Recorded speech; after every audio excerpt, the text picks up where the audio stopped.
Հասկանալի է, ռազմական հավասարակշռության ծրագիր է առաջարկում, որի նպատակն է առաջին տարվա վերջում ունենալ զսպման լիարժեք կարողություն, իսկ կառավարման առաջին ժամկետի ավարտին հասնել հարավարների հետ ռազմական հավասարակշռության։ Պարոն Թաթոյան, այդ ինչ կախարդական փայտիկ ունեք, որ 12 ամսում մի այնպիսի մակարդակ ենք հասնել, որ զսպենք Թուրքիային եւ Ադրբեջանին, երևի նրանց նկատի ունեք, չէ՞։ Նկատի ունենք Ադրբեջանին։ Ադրբեջանին,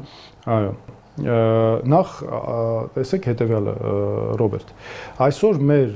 պաշտպանական ծախսերի բյուջեն հակառակը դեռ իջնում է, չի բարձրանում։ Օրինակ 2025 թվականին եղել է 1.7 միլիարդ դրամ, իսկ 2026-ին 1.45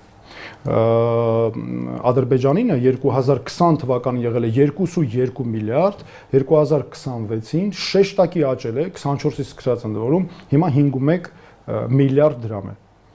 Մենք այլ երկ չունենք, քան զսպման կարողությունները զարգացնել։ Զսպման կարողությունը ինչ է նշանակում։ Նշանակում է, որ դու այնքան ուժեղ բանակ ունես, որ որևէ երկիր, եթե մտածի օրինակ ոտնձգի քո երկրի նկատմամբ, հանգարց ուզենա, պետք է 10 անգամ մտածի։ Լավ եք ասում, այս 12 ամսում ոնց թե հնարավոր է, այո, ես հիմա կասեմ։ Պետք է 10 անգամ մտածի հարձակվի թե չէ։ Կստեղծեք բանակ, որ Ադրբեջան չի հարձակվի։ Կվախենա հարձակվել։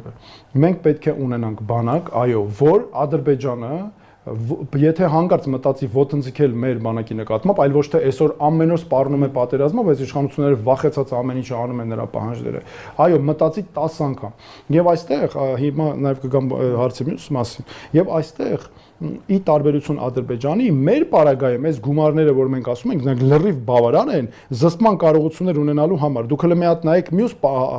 պայմանները, մի րոպե, դուք այդ 12-ը շատ եք սիրում։